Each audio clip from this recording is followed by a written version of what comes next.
teórica correspondiente a la fecha. Eh, las diapositivas se las va a pasar el estudiante Alan Soria al finalizar la clase. Bien, la clase que nos corresponde hoy día, voy a empezar a grabar. Recording in progress. Bien. Voy a facilitarles el enlace de la grabación o la grabación directamente para que ustedes puedan acceder a la misma. Sin embargo, también van a tener las diapositivas, lo cual les va a facilitar enormemente el proceso de enseñanza-aprendizaje. Bien, comenzamos entonces. Mi nombre es Rafael Valdivia, soy docente de la carrera, enseño la parte correspondiente a habilidades técnica quirúrgica y nos corresponde precisamente la parte correspondiente al trauma múltiple, ¿ya? Vamos a estar admitiendo a todos los que puedan ser admitidos entre tanto. Bien, ahí estamos entonces con nuestro temario. Vamos a comenzar a hacer las definiciones correspondientes al trauma. El trauma, el traumatismo es un evento, una situación totalmente imprevista que nos acontece en cualquier situación y en cualquier momento. ¿Ya? El traumatismo puede condicionar una serie de alteraciones, una serie de lesiones que pueden poner en riesgo la vida del paciente, la vida de la persona que ha sufrido el traumatismo. El traumatismo generalmente está condicionado por el impacto de objetos contusos a diversas áreas de nuestro organismo, las cuales pueden encontrarse con mayor o menor protección ósea. Mayor protección ósea nosotros tenemos en algunas áreas de nuestro cuerpo. ¿En qué parte de nuestro organismo nosotros tendríamos una mayor protección ósea? A ver,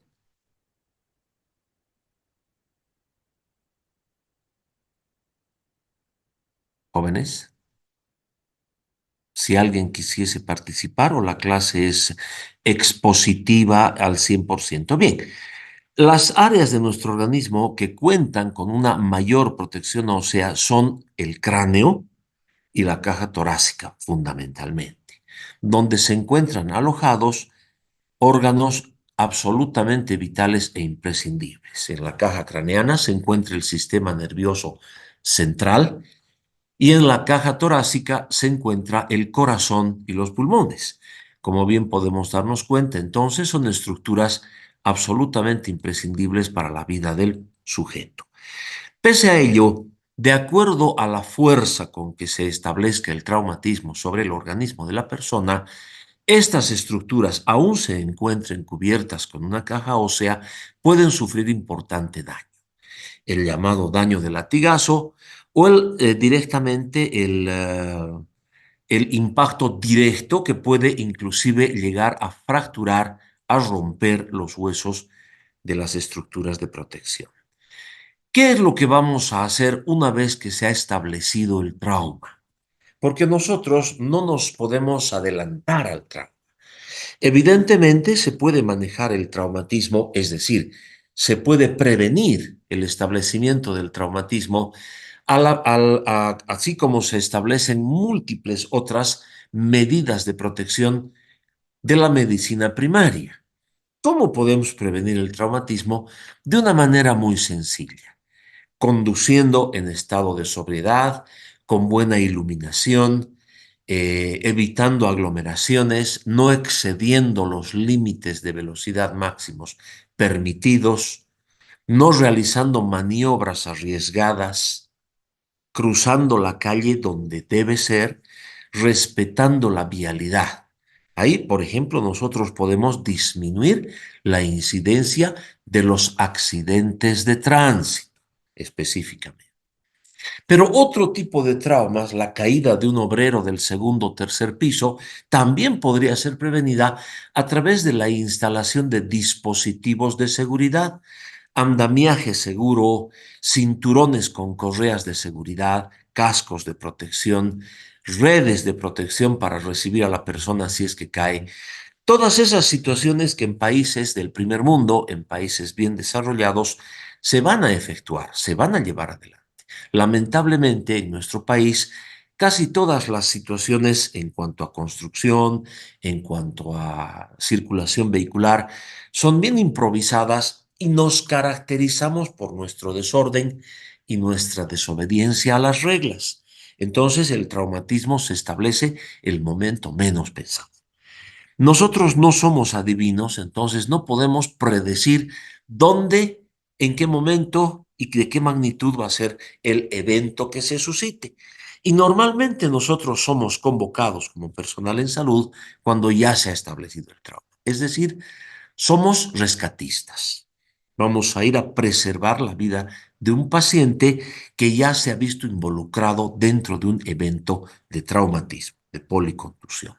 Entonces, nosotros lo primero que vamos a hacer al aproximarnos a una escena, a un lugar donde se ha suscitado un percance, es en primera instancia determinar una evaluación rápida, jerárquica y organizada. Nosotros vamos a acudir en un número suficiente como para poder lograr auxiliar o socorrer a todas las personas que se encuentren involucradas dentro del evento. Los códigos de guerra no se deben aplicar en nuestro medio. ¿A qué se llama un código de guerra? Se denomina código de guerra cuando nosotros vamos a evaluar quiénes son las personas que tienen menos compromiso vital, menos daño y más posibilidades de sobrevivencia. Y nos vamos a enfocar a esas personas. Y aquellos que se encuentren en estados mucho más comprometidos en su vitalidad, los dejamos.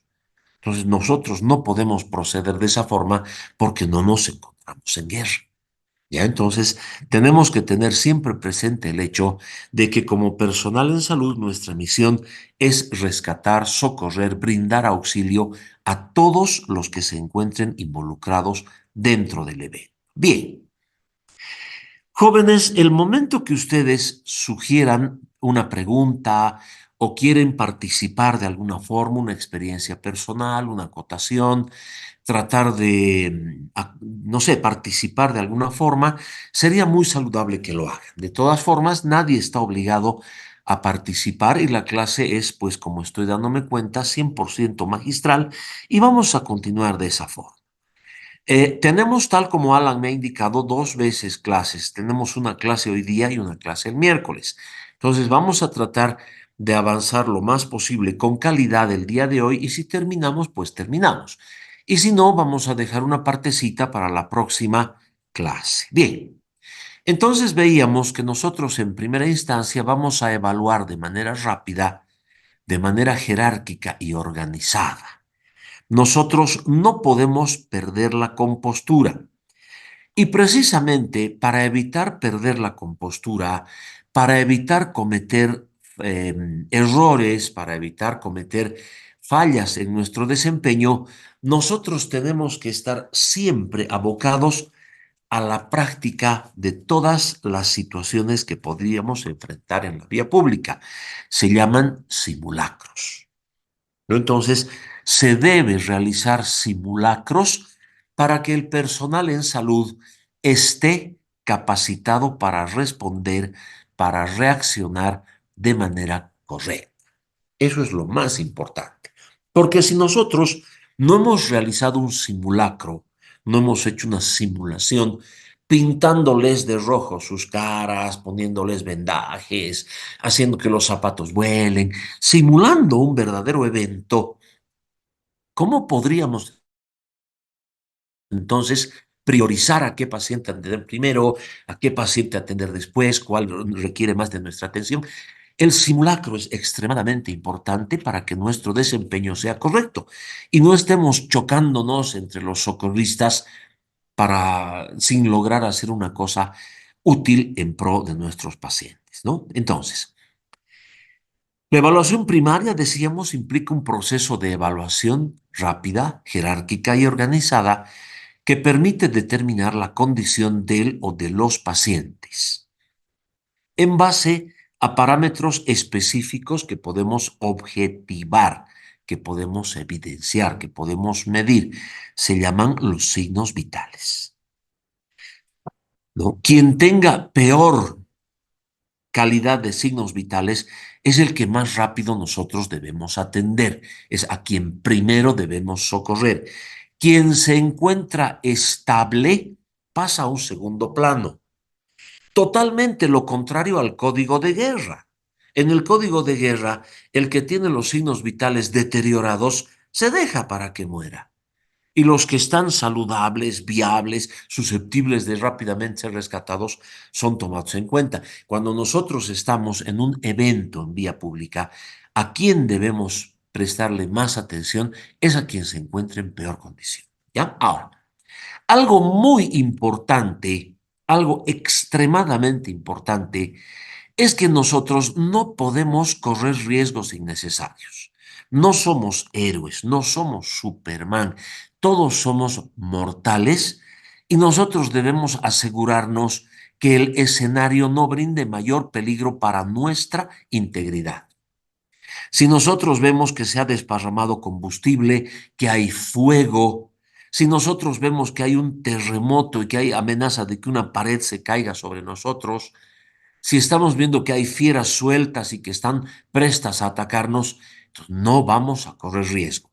Quiere decir que debemos cerciorarnos de la seguridad del escenario antes de proceder. Este es un escenario.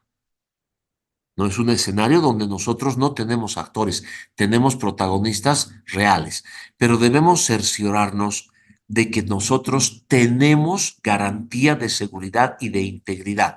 Porque si nosotros nos acercamos todo osados, todo valerosos, hay desparramamiento de combustible, hay chispas y hay un estallido y nosotros nos quemamos, pues vamos a agravar el cuadro porque los socorristas ahora necesitan socorro y en vez de ser 3 pacientes van a ser 8 o 10. En vez de ser 2 movilidades en daño, se suma la ambulancia que está en fuego en este momento. Entonces, es muy importante que nosotros no nos expongamos de manera innecesaria, ¿no? Debemos cerciorarnos de que el escenario nos brinda seguridad. Bien, conforme vayamos avanzando las diapositivas, ustedes tienen toda la posibilidad de preguntar, ya les he dicho. Quiero ver cuántos ya son. 27 estudiantes, está bien. Alguien me dijo que suelen ser 30, entonces 26. Entonces estamos, me parece que en un número relativamente adecuado. Continuamos. Continuamos realizando la evaluación primaria del trauma. Lo que vamos a hacer es detectar las necesidades primarias para mantener la vida del paciente. Ese es nuestro objetivo. Nosotros vamos a ver que los pacientes que se encuentren conscientes, lúcidos, que pueden valerse de sus propios medios para protegerse, para precautelarse, son pacientes a quienes no les vamos a prestar más atención que la necesaria. Los pacientes que se encuentran involucrados en el accidente, atrapados dentro del vehículo, que se encuentran con pérdida importante de sangre, con deterioro marcado del estado de conciencia de los signos vitales, son quienes deben ser objeto de nuestra principal atención. Entonces, vamos a detectar las necesidades primarias para mantener la vida del paciente. Necesidades primarias, y estamos dándonos cuenta de qué es lo que necesitamos. Determinando esto, vamos a iniciar de manera precoz las medidas de reanimación. Perdón. Estoy con una rinitis terrible desde los incendios. Bien. Vamos a iniciar precozmente las medidas de reanimación en los pacientes que justifique realizar estas medidas. Debemos identificar situaciones de riesgo para la vida de los pacientes, ¿no?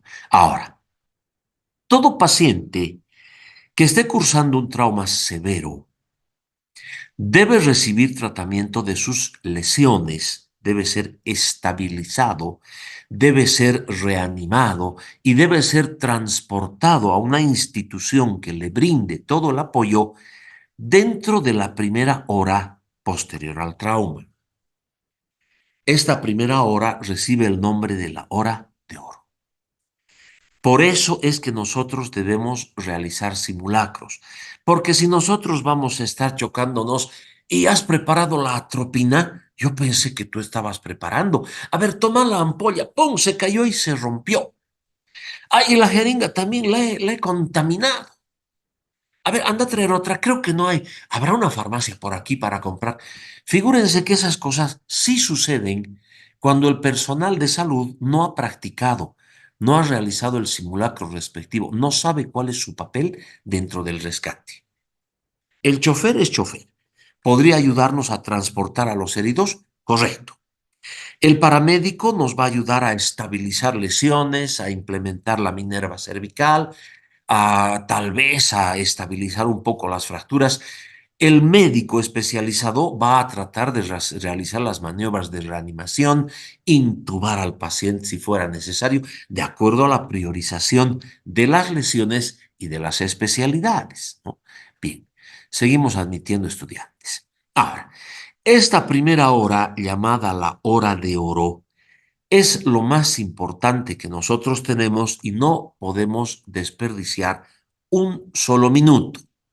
Recordemos nosotros que dentro de los conceptos que nos han enseñado desde los primeros momentos de nuestra carrera, sabemos que existen dos tipos de tejidos, dos tipos de células, la neurona y la fibra miocárdica, que solamente pueden subsistir en base a oxígeno y glucosa. Y si les privas de oxígeno o glucosa durante un tiempo de 3 minutos, entran en cambios estructurales llamados isquemia. Si nosotros privamos durante 5 minutos, los cambios son definitivos y reciben el nombre de necrosis. Si nosotros evidenciamos que no tiene pulso el paciente, que no tiene funcionamiento cardíaco el paciente, tenemos que comenzar a realizar las maniobras de RCP, la reanimación cardiorrespiratoria, para lograr devolver la circulación para que esos dos órganos, el corazón y el cerebro, sean adecuadamente perfundidos. Porque si permitimos que transcurran muchos minutos y el cerebro o el corazón no reciben oxígeno, los cambios van a ser dramáticos. Y aunque nosotros logremos rescatar a la vida de ese paciente, las secuelas van a ser muy importantes, invalidantes. El paciente no va a poder comunicarse, no va a poder hablar, va a estar cuadripléjico, afásico, va a estar amnésico. Es decir, un montón de eventos que van a determinar, pues, que la recuperación del paciente no haya sido del éxito que nosotros hubiésemos esperado. Entonces, la hora de oro, los minutos dorados, son lo más importante que tenemos para la reanimación de nuestros pacientes. Bien, la evaluación inicial del paciente. Establecemos nosotros un panorama global del paciente. Nos acercamos al paciente. Si vemos nosotros que el paciente está deambulando, se está limpiando, se está frotando, está tratando de ver qué es lo que ha sucedido, se está revisando, ese paciente no requiere nuestra ayuda. Tal vez un poquito de asistencia y nada más. Nos vamos a centrar en los pacientes que aparentemente estén en peores condiciones. Bien, vamos a determinar su estado ventilatorio, hemodinámico y neurológico, en ese orden. Si el paciente no respira, no vamos a poder hacer nada por él. Si no tiene funcionamiento cardíaco, no vamos a poder hacer nada por él. Si tiene buena respiración y buen funcionamiento cardíaco, pero su daño neurológico es evidente, pues las secuelas pueden ser muy marcadas a posteriori, ¿no? Bien, debemos reconocer e identificar deformaciones y hemorragias. Deformaciones producto del traumatismo, alteraciones en la normal estructura de nuestros diversos segmentos que nos pueden identificar presencia de fracturas. Mientras más deformaciones encontremos, más lesiones óseas asumimos que tiene el paciente y pues nosotros nos damos cuenta que no solamente es la lesión ósea. Al fracturarse el hueso ha necesitado una fuerza muy importante que también ha comprimido los tejidos. Entonces, los tejidos también han sufrido. Y si dentro de los tejidos tenemos vasos arteriales o venosos, tenemos nervios, tenemos músculos, han sufrido muy importante daño. Pueden estar inclusive desgarrados, permitiendo la salida de sangre de manera importante. Hematomas que se van a establecer y cada uno de esos hematomas condiciona un secuestro sanguíneo que determina que el estado hemodinámico del paciente sea cada vez peor. Menos sangre, hipotensión, taquicardia, ¿no? Bien. Reconocemos deformaciones y hemorragias y lo primero que vamos a hacer es tratar de cohibir las hemorragias. Nosotros vamos a taponar las hemorragias. No se nos va a ocurrir ese momento hacer suturas, tratar de identificar vasos sangrantes y ligarlos. No, nosotros vamos a comprimir. La compresión determina que la boca lesionada de esos vasos sanguíneos se oblitere y el flujo anormal de sangre, la hemorragia, pase, ceda, aún momentáneamente. Bien, eh, tenemos unos cuantos minutos más, entonces enseguida vamos a... eh, ups, enseguida vamos a retomar si se nos corta, ¿ya? Bien.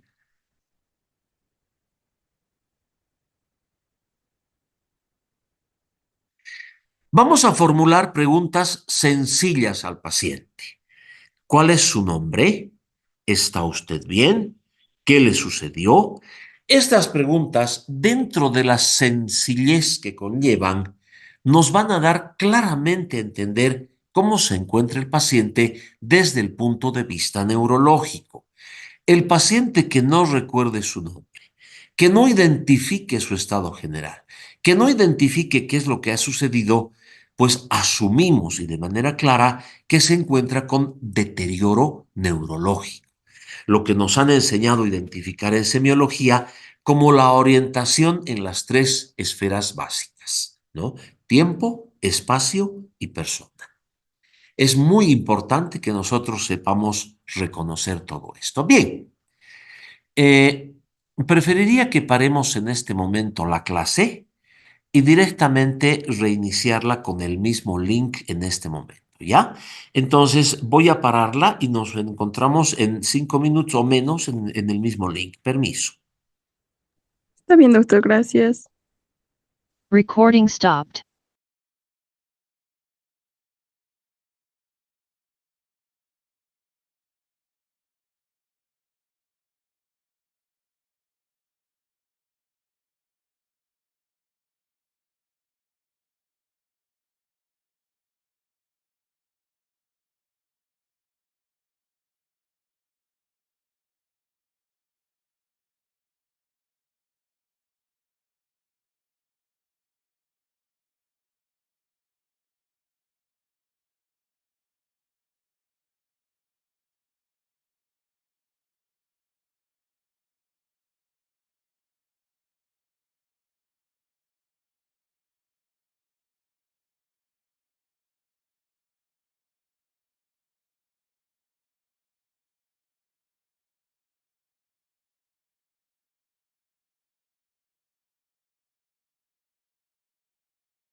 vía aérea se encuentre permeable y por qué nos interesa estabilizar la columna cervical. D. Breathing, ventilación, respiración. Breathing es el acto mecánico de respiración. Ahí está. Ya tengo la grabación completa, entonces el momento que ustedes necesiten, pues les voy a hacer llegar. C. Circulation, la circulación sanguínea y el control de hemorragias. Pero doctor, aparentemente el paciente no está sangrando, sí, pero tiene una palidez extraña, está taquicárdico y está hipotenso. Recuerden que ese paciente estaba conduciendo el vehículo y el choque frontal ha determinado que el volante impacte en el tórax y el abdomen del paciente. Entonces, lo más probable es que tenga probablemente fractura costal, que tenga un hemotórax o que tenga un hemoperitoneo consecutivos a lesión hepática o esplénica, que son el vaso y el hígado, son los dos órganos más friables y que más frecuentemente sufren traumatismo luego de un accidente, un evento de esta índole, ¿no? Entonces, la hemorragia no significa siempre que veamos un charco de sangre en el piso. Pueden ser hemorragias al interior del paciente, hemorragias internas, que tienen tanta o mayor severidad que las hemorragias evidenciables. Porque una hemorragia evidenciable, evidentemente, la estamos viendo, se está perdiendo la sangre, pero si nosotros hablamos de una hemorragia interna, podemos inclusive mencionar un fenómeno llamado el síndrome compartimental.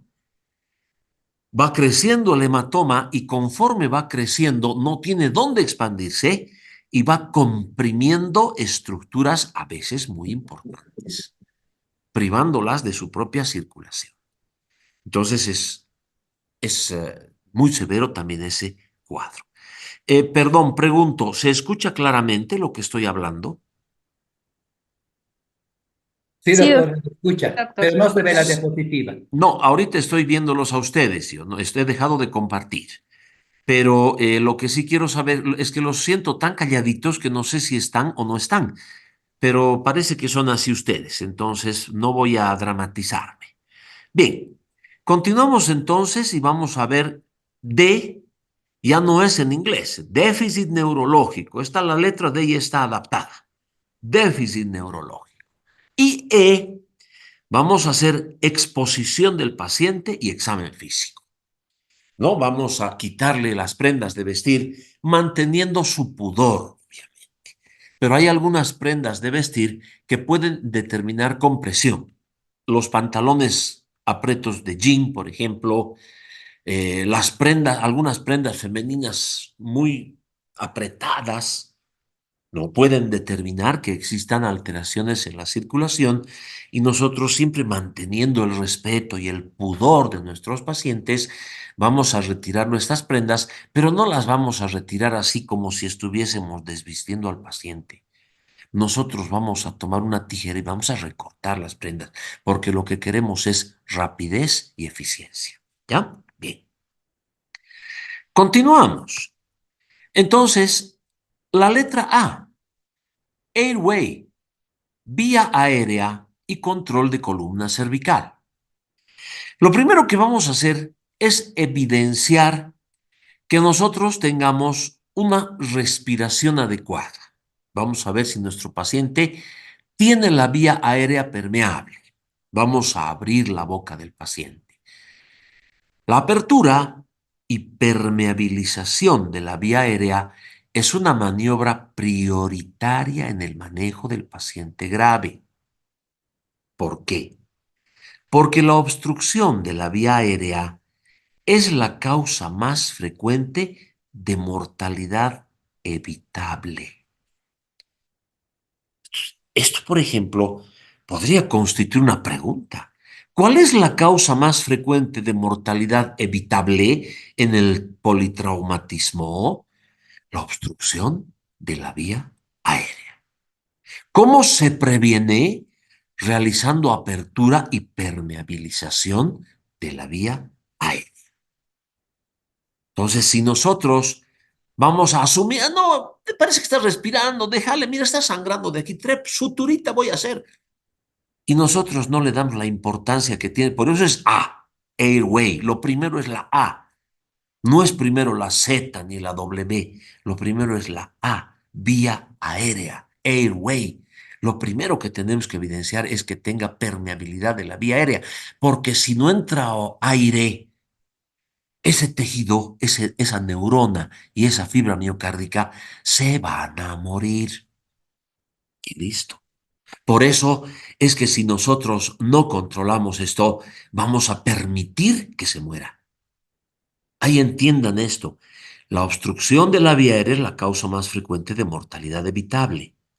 ¿Cómo evitamos esta mortalidad? Determinando apertura y permeabilización de la vía aérea como maniobra prioritaria.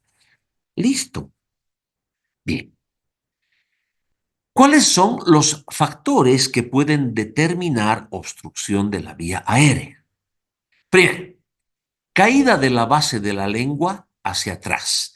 El paciente está inconsciente, entonces la lengua se cae, como están viendo en esta imagen. Y al caerse la lengua, porque si nuestro paciente ha perdido el estado de conciencia, está arefléctico, está con flacidez muscular, está con atonía. No nos sorprenda que ese paciente relaje esfínteres, que defeque y se miccione ahí mismo. ¿Por qué? Porque el traumatismo determina hipotonía, atonía muscular, flacidez.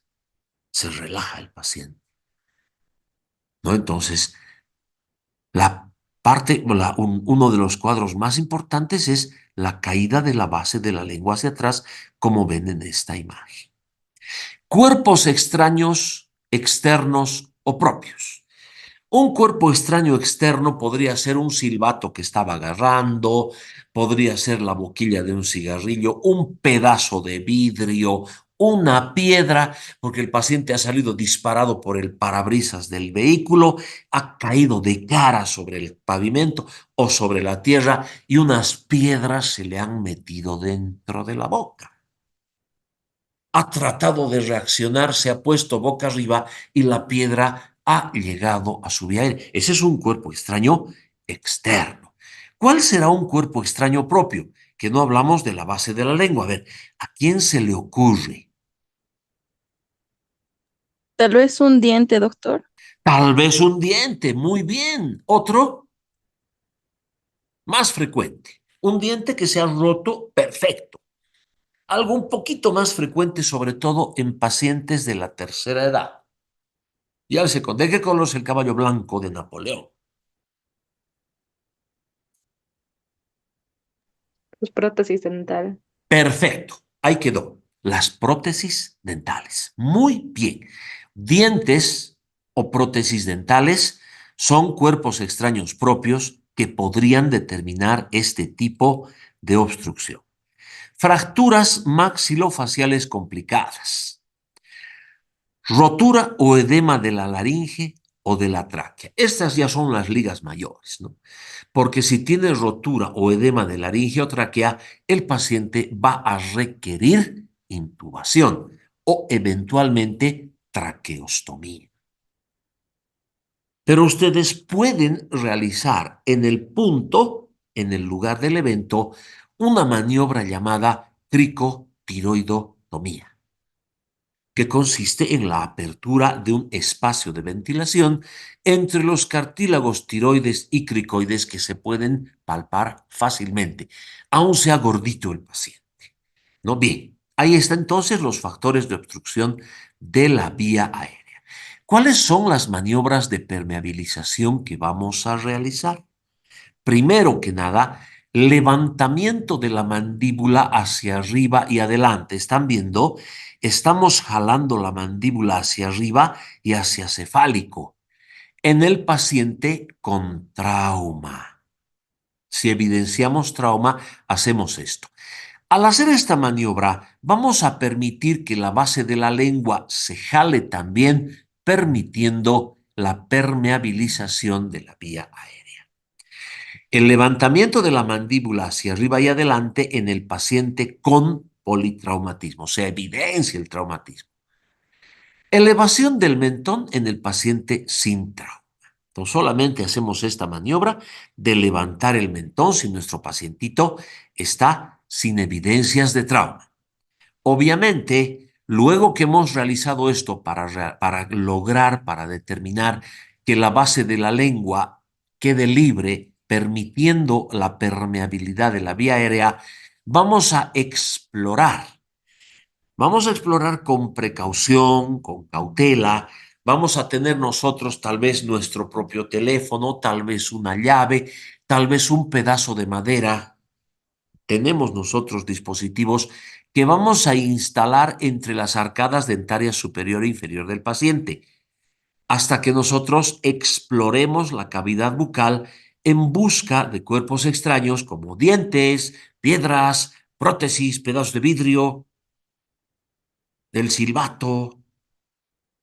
¿Por qué estamos tratando de interponer un objeto sólido entre las dos arcadas dentales? ¿Cuál será el objetivo? ¿Ah? Han bajado notablemente, eran casi 30 hace un rato, ahora son 17. ¿Para qué estaré haciendo esto? Yo le voy a poner una... A ver, Para evitar que muerda. para evitar que me muerda. Correcto. Las mejores respuestas son las más sencillitas, ¿se han dado cuenta? Entonces, voy a hacer eso precisamente porque el paciente no está en propiedad de su estado de conciencia, no está en propiedad de sus reflejos. Entonces, yo le voy a tratar de introducir mi dedo para sacar ese diente o esa prótesis dental que tenía y el paciente va a cerrar, va a morder y me puede arrancar mi dedo. ¿No? Entonces, obviamente estoy con guantes, obviamente. Eso es algo que es parte de mi indumentaria. Obviamente estoy con guantes por una parte y por otra parte voy a estar protegiendo que no me muerda, interponiendo un pedacito de madera, mi llave, algo para evitar que el paciente me muerda, ¿no? Entonces, realizo esas maniobras. Ahora bien, habíamos dicho que la A de Airway es la vía aérea y control de la columna cervical. Vamos a ver. En todo paciente politraumatizado de cualquier índole, debemos asumir siempre lesión de columna cervical. Siempre. Sobre todo en aquellos pacientes que presenten alteración del estado de conciencia. No podemos preguntarle, está comatoso, o que presente cualquier evidencia de traumatismo cerrado por encima de la clavícula. Si veo contusiones, heridas, lesiones en la clavícula, en el cuello, en la región cervical anterior, en la región de la nuca, en la cabeza, asumo que ha sucedido algo, entonces debo asumir lesión en la columna cervical. Sobre todo esta lesión se llama lesión de latigazo, ¿no? Entonces, en primera instancia, al chocar el vehículo, va a determinar que por inercia la cabeza se vaya adelante. Y al detenerse bruscamente el vehículo por el impacto, la cabeza se va a ir hacia atrás. Entonces hay posibilidades de que la columna cervical se elongue o se fracture, tanto al ir hacia adelante como al retroceder. Entonces eso es de muchísimo riesgo. ¿Ya? Ahora. Vamos a terminar de ver la parte de vía aérea y vamos a pararla hasta el miércoles. Dentro de las situaciones básicas, no debemos extender, flexionar o rotar la cabeza del paciente. Bajo ninguna circunstancia. No tenemos que. Lo mucho que vamos a hacer, como hemos visto, es levantar la mandíbula. Levantarla nada más. Pero la cabeza del paciente no la tenemos que girar, ni extender, ni mover, ni nada. ¿Por qué? Porque estamos sospechando siempre lesión de columna cervical. Dice, sospechar siempre lesión de columna cervical hasta demostrar lo contrario. ¿Cuándo lo vas a demostrar? Cuando realices una radiografía, por lo menos, o una tomografía, idealmente, de cráneo y de columna cervical, y no veas lesiones. Se debe instalar este dispositivo que se llama collarín cervical o Minerva cervical, que mantiene la estabilidad de la cabeza, impidiendo que la cabeza lateralice o rote, o vaya hacia adelante o hacia atrás. Se debe siempre trasladar los pacientes con collarín cervical e inmovilizadores laterales. Ahora, aquí estamos viendo una lesión. Es una lesión de resonancia magnética donde se puede apreciar de manera catastrófica lesión en la columna cervical, y esta lesión va a ser una lesión definitiva. ¿Por qué? Porque por aquí está corriendo la médula, está emergiendo el plexo braquial que inerva los miembros superiores, se va a seccionar la médula, impidiendo el movimiento de los miembros superiores y todo lo cefálico. Es decir, el paciente va a quedar cuadripléjico. Si recuerdan ustedes, tal vez no lo recuerden, un actor muy famoso, muy querido llamado Christopher Reeve, que interpretó al primer Superman de las sagas de Superman allá por los años 1970, creo, y que cayó del caballo y se produjo este tipo de lesión, quedando cuadripléjico. Vamos, toda maniobra destinada a establecer una vía aérea permeable debe llevarse a cabo protegiendo la columna cervical. No puedes mover la cabeza del paciente a destajo, alegremente, no puedes hacer esos movimientos. El movimiento excesivo de la columna cervical puede transformar una fractura sin daño medular inicial en una lesión neurológica definitiva. Es decir, tenía su lesión, tenía su fractura, tal vez el cuerpo vertebral estaba lesionado, pero nada más.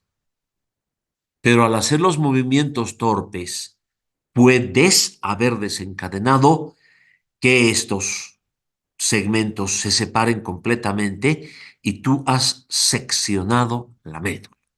Y eso es irreparable, irreversible, es definitivo, paciente cuadripléjico. ¿No? Bien, lo dejamos hasta ahí. Vamos a ver el día miércoles la siguiente parte. Entonces, me parece que hemos avanzado bastante bien. Ya les digo que tienen en 3 grupos de prácticas de técnica quirúrgica habilidades. He pasado las diapositivas. A su compañero ya le he pasado, a Alan Soria le he pasado las diapositivas también, que comparta con todos ustedes, y pues yo voy a encargarme de hacerles llegar las grabaciones también. Nos vemos, jóvenes, que estén muy bien. Hasta el día miércoles. Hasta luego. Hasta luego, doctor. Gracias. Chau.